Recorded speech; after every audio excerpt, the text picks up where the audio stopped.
The town sat where dry land met the long road north, a place people passed through but rarely remembered. Dust stayed in the air no matter the season, clinging to boots, carts, and faces. Wooden buildings leaned slightly, as if tired from standing too long under the sun. Traders, soldiers, and travelers moved in and out every week, bringing stories, goods, and trouble with them. For most people, this day felt no different from any other. By mid-morning, a small crowd had gathered near the open square. Some came out of habit, others out of curiosity. A few stood there simply because there was nowhere else to go. At the center was a raised wooden platform, rough and uneven, built for public business. It had been used for announcements, sales, and decisions that changed lives without much thought. The people standing around spoke in low voices, as if this was just another task to be completed before lunch. Among the crowd was a man named Elias. He was not young anymore, but he was still strong. His hair was streaked with gray, and his face showed lines made by years of travel and sun. He wore simple clothes, clean but worn, and stood a little apart from the others. Elias had come to town to deliver supplies and collect payment. Once finished, he planned to leave before nightfall. He did not like staying in places like this longer than necessary. He had seen many things in his life. Roads had taught him how quickly people could forget what mattered. Towns like this often followed their own rules, shaped by fear, profit, and silence. Elias usually kept his head down. He believed that attention often brought trouble, and he had learned long ago how to stay unnoticed. The voices near the platform grew louder. Someone stepped up, clearing his throat, speaking with the confidence of someone used to being obeyed. The crowd shifted closer. Elias did not move at first. He knew what was about to happen. Events like this were common in border towns, and most people treated them as routine business. He told himself it was not his concern. He had seen enough of the world to know that stepping in often came at a cost. Then the platform became the focus of everyone's eyes. 3 young girls were brought forward by men who handled them without care, as if they were objects, instead of people. The girls were small, thin from hardship, their dark hair tangled from travel and fear. Their eyes searched the crowd, not for help, but for understanding of what was happening. They did not cry out. They were too tired, too unsure of what their voices might bring. The men displayed them in a way meant to prove something to the crowd, something cruelly practical. Some people nodded. Others looked away. A few whispered comments, without shame. To many there, this was just how things worked. Life had taught them to accept what should never have been normal. Elias felt a familiar tightness in his chest. He told himself to turn away. He had done that before. He had learned how to walk past suffering and keep moving. Survival often demanded it. Still, his eyes stayed on the platform longer than he intended.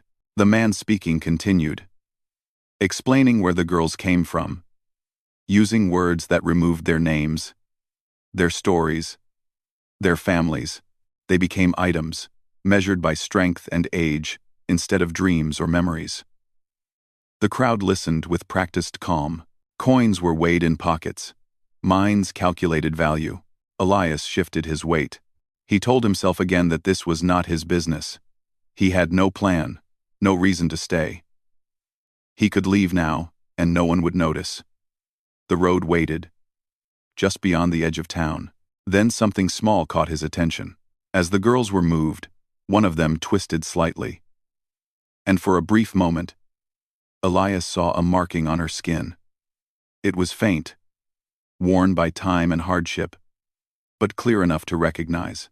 His breath caught before he realized why. His mind told him it was nothing, that many markings looked similar, that he was imagining things. But his body reacted before his thoughts could settle. The noise of the crowd faded, replaced by a memory he had not visited in years.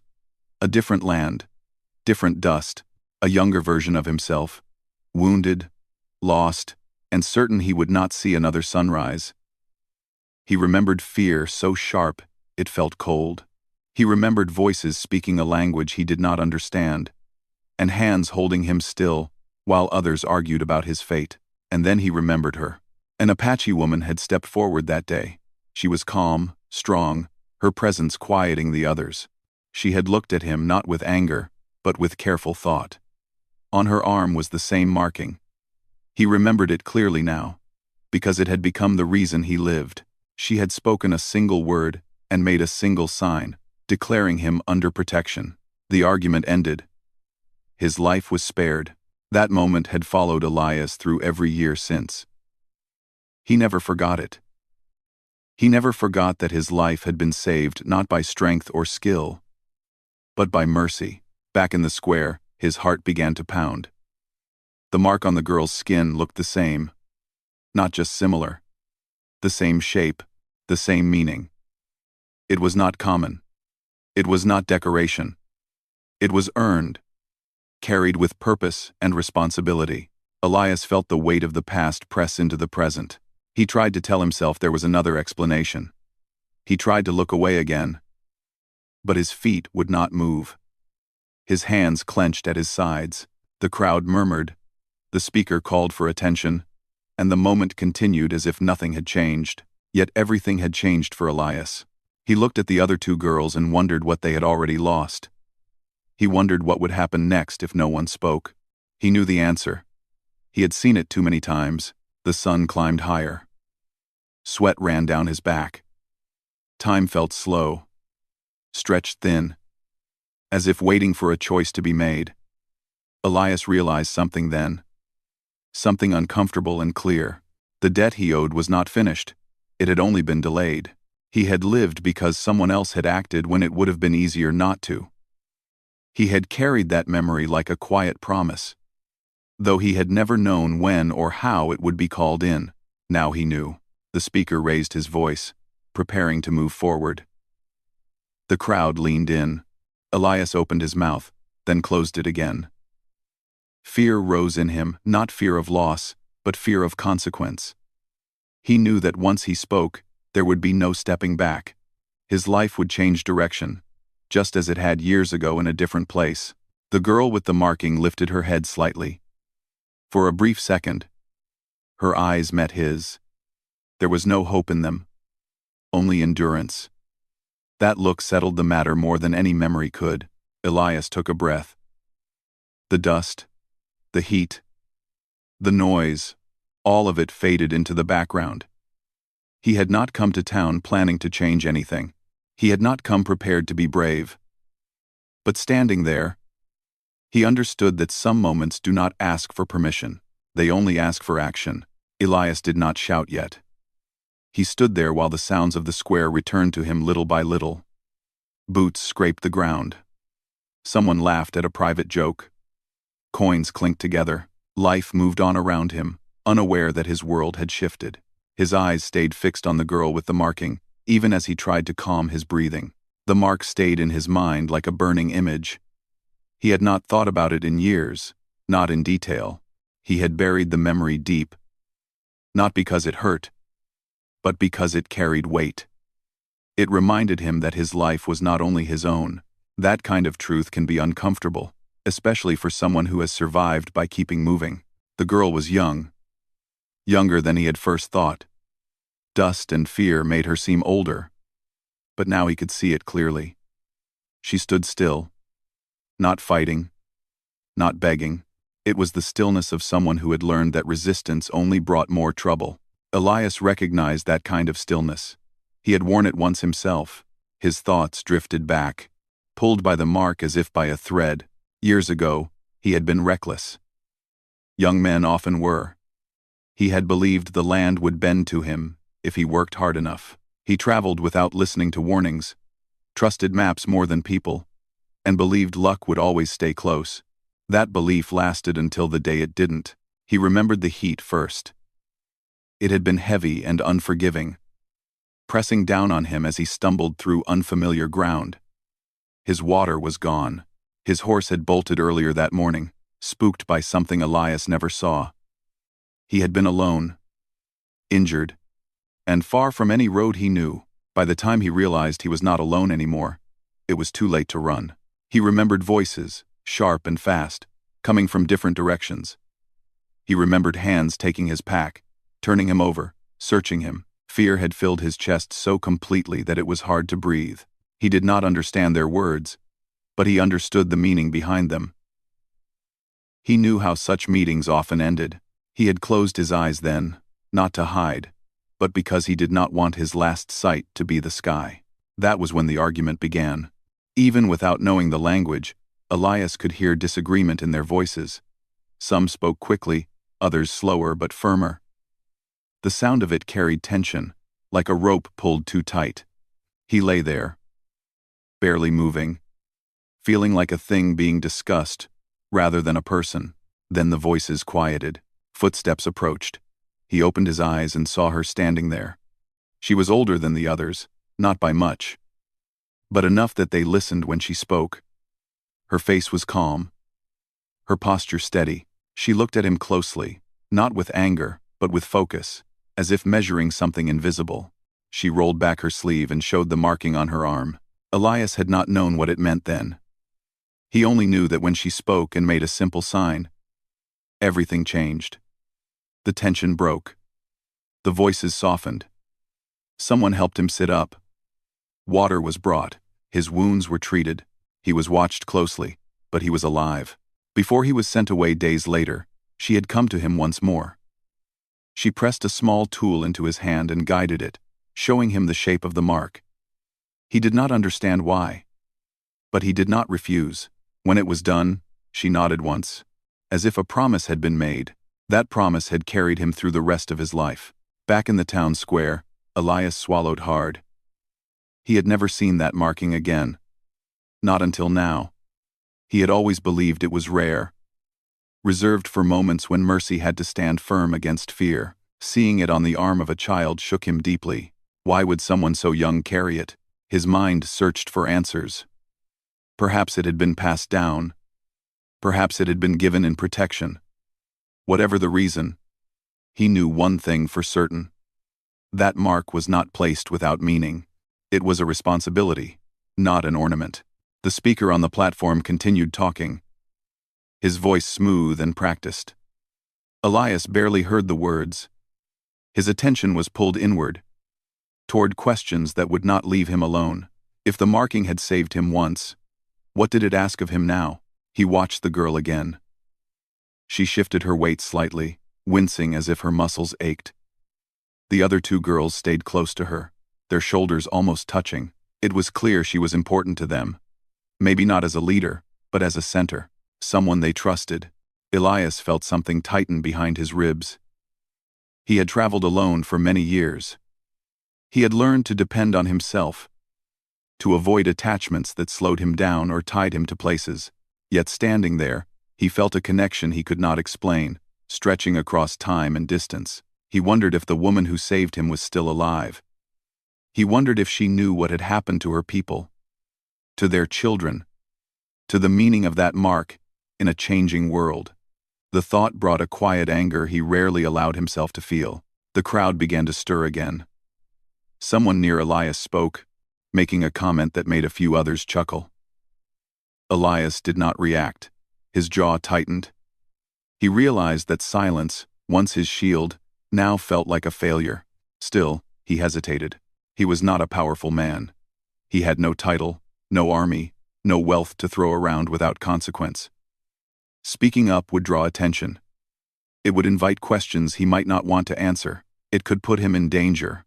He knew all of this. He also knew that walking away would haunt him for the rest of his life. Elias looked down at his hands. They were rough, marked by years of work. On his forearm, hidden beneath his sleeve, was the faded version of the same mark. He had kept it hidden out of respect, showing it to no one. It was not meant for display. It was meant as a reminder. He rolled his sleeve up just slightly, enough to see it himself. The mark had blurred over time, but the shape was still there. He traced it lightly with his thumb, feeling the raised lines. The memory of the woman's calm face returned. Along with the weight of her choice, she had acted without knowing who he would become. She had chosen mercy without promise of reward. Elias straightened his back. The speaker paused, waiting for a response from the crowd. A few people shifted forward, ready to move things along. Time was narrowing. pressing toward a moment that could not be avoided much longer. Elias took another breath. His fear was still there, but it had changed. It was no longer fear of trouble. It was fear of failing something greater than himself. He looked at the girl with the marking one last time before making any move. She did not look back now. Her gaze was fixed somewhere beyond the crowd, as if she had already accepted whatever came next. That acceptance cut deeper than any cry for help could have. In that moment, Elias understood something clearly. The mark was not just about being saved. It was about saving others when the time came, and the time had come. The moment stretched longer than Elias expected. His heart beat hard, loud enough that he wondered if anyone around him could hear it. The speaker on the platform cleared his throat again, ready to move forward, ready to finish what everyone else treated as ordinary business. Elias felt the weight of that word ordinary, and how wrong it was. Before his courage could fade, he stepped forward. At first, his movement went unnoticed. The crowd's attention was fixed on the platform, on the familiar rhythm of voices and waiting hands. Elias moved closer, his boots sinking slightly into the dust. He could feel the sun on his neck, the heat pressing down, but he did not slow. When he was close enough that people turned to look at him with mild surprise, he stopped. His voice, when it came, was stronger than he expected. Stop. The single word cut through the noise like a sharp wind. Conversations broke off. The speaker froze, mid-motion. A few people laughed at first, thinking it was a joke or a misunderstanding. But Elias did not smile. He stood straight, his eyes steady, his hands open at his sides. "I'll buy them," he said. Silence followed. Not the quiet of peace, but the kind that comes when people are trying to understand what they just heard. Heads turned. Eyes moved from Elias to the platform and back again. The speaker blinked, clearly not used to interruptions. "You?" the man said, looking Elias up and down. "All three?" "Yes," Elias replied. His voice did not shake. "All three." A low murmur ran through the crowd. Some people frowned. Others looked curious. A few smiled in a way that made Elias's stomach turn. To them, this was entertainment. An unexpected twist in an otherwise dull day. The speaker recovered quickly. He smiled. The kind of smile meant to smooth things over and keep control. "Well then," he said, spreading his hands. "That can be arranged. Do you have the means?" Elias nodded once. He reached into his coat slowly, carefully, so no one would mistake his movement for something else. He pulled out a small leather pouch and held it up. The weight of it was clear by the way it pulled at the cord. He had not planned to spend this money today. It was meant to carry him through the next few months. Letting it go felt like stepping off solid ground, but he did not hesitate. The speaker gestured, and one of his helpers stepped forward to inspect the payment. Coins were counted, tested, weighed. The sound of metal clicking together filled the air. Elias stared past them, his eyes on the girls. They watched everything with guarded faces, not daring to hope, not daring to understand. When the counting was done, the helper nodded. The speaker clapped his hands once. "Very well," he announced. A fair exchange. Just like that, it was decided. The men who had brought the girls forward began to loosen their hold. The change was small but important. The way hands touched them shifted from rough to distant, from ownership to obligation. Elias felt a sharp relief at the sight, though he knew this was only the beginning. As the girls were lowered and stood on their own, the crowd began to talk again. Some people shook their heads, muttering about foolish choices. Others joked about Elias's motives. A few looked thoughtful, as if the moment had stirred something they did not want to examine too closely. Elias stepped closer to the girls. He kept his movements slow, careful not to frighten them. When he spoke, his voice was low, meant only for them. "You're safe," he said simply. For now, they did not answer. One of the younger ones clutched the sleeve of the girl with the marking, her fingers tight. The marked girl met Elias's eyes briefly, searching his face for signs of danger. Whatever she saw there made her look down, not in fear, but in uncertainty. The speaker cleared his throat again. "Your property," he said, gesturing toward the girls. "You can take them." Elias stiffened at the word, but he did not argue.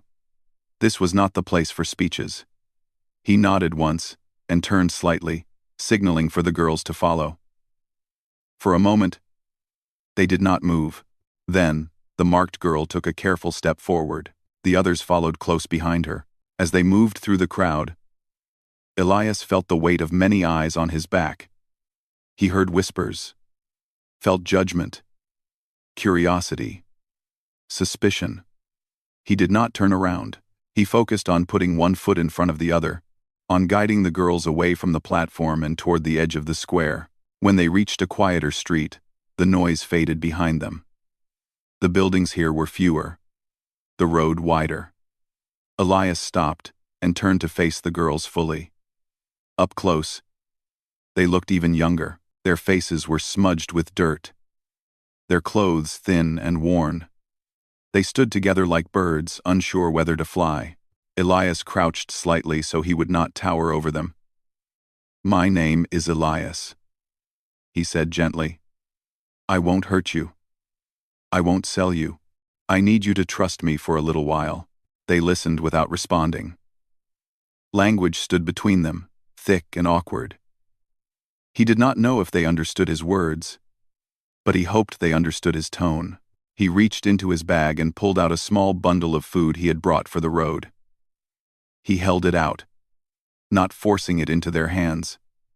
After a moment, the marked girl took it. She broke off a piece and handed it to the others before taking any herself. The simple act told Elias more than words could. They ate quietly. Elias stood watch, aware that the town had not entirely forgotten them yet. He knew he needed to leave soon, before questions turned into trouble. When they finished, he motioned for them to follow again. This time, they did not hesitate. He led them to the edge of town, where his wagon waited. It was old but sturdy, pulled by a calm, patient mule. Elias helped the girls climb in, arranging blankets so they could sit comfortably. He offered water, which they accepted carefully, sharing it the same way they shared the food. As he climbed up to take the reins, Elias felt a strange mix of emotions. Relief, fear, responsibility all tangled together. He had acted on instinct, on memory, on something deeper than reason. Now he had to live with the choice. As the wagon rolled forward, the town slowly disappeared behind them. Dust rose and settled again, covering the road as if trying to erase what had happened. Elias knew better. Some moments could not be erased. He glanced back at the girls. The marked girl was watching the road behind them, her expression unreadable. Elias caught her eye and nodded once. A silent promise that he would not turn back. The road ahead was long and uncertain. He did not yet know where it would lead or how he would keep the girls safe. But as the wagon moved forward, one truth settled firmly in his chest. For the first time in many years, Elias was not running from his past. He was answering it. The road stretched out quietly before them, winding through dry land and low hills. The wagon moved at a steady pace, the mule's hooves keeping a calm rhythm that slowly eased the tension in the air. Elias did not speak much at first. He wanted to give the girls time to breathe, time to feel the distance growing between them and the town they had left behind. The girls sat close together in the back of the wagon. The youngest leaned against the middle one, already fighting sleep. The marked girl sat upright, alert, watching everything. Her eyes moved from the road to Elias's hands on the reins, then to the land around them. She trusted nothing yet, and Elias respected that. As the sun moved lower, the heat softened. Elias guided the wagon off the road near a small cluster of trees, where a stream cut quietly through the ground. It was a place travelers sometimes used to rest. He stopped the wagon and climbed down slowly, making sure his movements stayed calm and predictable. "We rest here," he said gently, using simple words and gestures to help them understand. The girls hesitated, then climbed down one by one. Elias unpacked what little he had. He made a small fire, careful to keep it controlled. He heated water, mixed it with dried food, and waited until it cooled before offering it to them. Hunger overcame fear, and they ate slowly, watching him between bites. As night approached, Elias arranged blankets near the fire, leaving space between himself and the girls. He sat a short distance away, his back against a tree, keeping watch. The land was quiet except for insects and the soft sound of water nearby. That night, Elias did not sleep much. His thoughts stayed busy, turning over questions with no easy answers. He knew what he had done in the town would not go unnoticed. People talked. Stories grew. He needed to keep moving and avoid places where questions might follow him. More than that, he needed a plan. He had never intended to keep the girls with him. That thought had been clear from the moment he spoke in the square. His choice was never about ownership or control. It was about protection, about returning what had once been given to him. At first light, they were back on the road. The days that followed settled into a careful rhythm. They traveled early and late, resting during the hottest hours. Elias shared food and water, always making sure the girls had enough before he took any for himself. Slowly, the tension eased. The girls spoke quietly among themselves. Sometimes they laughed softly at something Elias could not understand. The sound brought him a quiet relief. Language remained a barrier, but small actions built understanding. Elias showed them how to gather firewood, how to spot clean water, how to stay hidden when needed. In return, they helped with small tasks, never asked, always offered. The marked girl often stayed close to Elias, watching and learning, not out of obedience but awareness. One evening, as they sat near another small fire, Elias did something he had not planned. He rolled up his sleeve. The firelight flickered across his arm, revealing the faded marking there. Time had softened its edges, but the shape was unmistakable. The marked girl noticed immediately. Her breath caught, just slightly. She leaned closer, her eyes wide, then touched her own arm and looked back at him. Elias nodded. He pressed his hand lightly over the mark on his arm, then over his chest, trying to show meaning rather than words. He pointed toward the horizon behind them, then toward the path ahead. The girl watched carefully, then nodded once in return. Something unspoken passed between them. From that moment on, her guard lowered just a little. Elias knew then that he had been right. The mark connected them across time and experience. It was not a symbol of power. It was a reminder of responsibility. As they traveled farther, the land slowly changed. Dry ground gave way to patches of green. The air cooled slightly at night. Elias recognized some of the landmarks from his younger days. They were getting closer to areas where the girls might find safety. But safety was never simple. Elias knew he could not just leave them at the edge of the land and turn back. The world was not kind to children traveling alone. He needed to make sure they were returned as close as possible to people who would protect them. He reached out to a small trading post run by an older couple who owed him a favor. He did not explain everything. He did not need to. He asked only for guidance, for quiet help, for news of where groups were moving and which roads were safest. They did not ask questions. They gave him supplies, fresh blankets, and a warning about patrols in the area. Elias thanked them and moved on quickly. The girls watched everything, absorbing more than he realized. The marked girl asked questions in gestures and expressions. Elias answered as best he could. Trust grew slowly, like a fire carefully fed so it would not burn out or spread too fast. One morning, as they neared the edge of the region Elias had been aiming for, he stopped the wagon. The land ahead was rougher, less traveled. He knew this was as far as he could safely go. He gathered the girls together and did his best to explain. He pointed to the land ahead, then to them, then back to himself.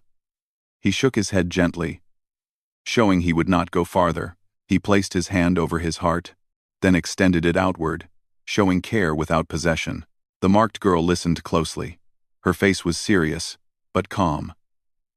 She spoke quietly to the other two, who looked frightened at first, then slowly steadier. Elias unpacked the last of his supplies. He divided them carefully.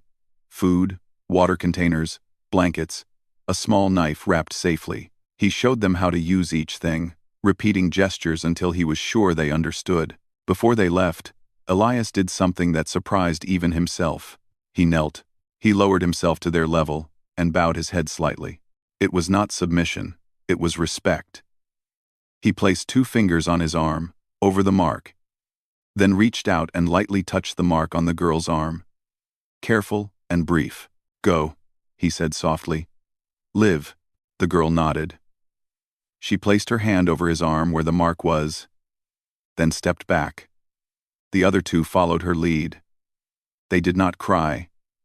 They did not speak. They simply turned and began walking toward the land ahead, together, their steps steady. Elias stayed where he was until they disappeared from sight. Only then did he sit heavily on the ground. The silence around him felt deep, but not empty. He felt no regret, only a quiet ache and a sense of something completed. He had not saved the world. He had not undone its cruelty. But he had returned a debt, one life touching another, just as it had years before. When Elias finally turned the wagon around and headed back the way he came, the road felt different. Lighter. Somehow. As if the land itself understood.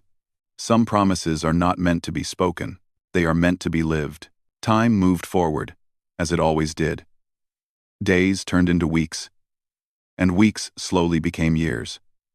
Elias returned to his quiet life on the road, traveling familiar paths, delivering goods, sleeping under open skies. To anyone who met him after that journey, he seemed like the same man he had always been: calm, reserved, careful with words. No one would have guessed that something inside him had shifted. He did not talk about the girls, not because he was ashamed, and not because he wanted praise. He stayed silent because the moment did not belong to him alone.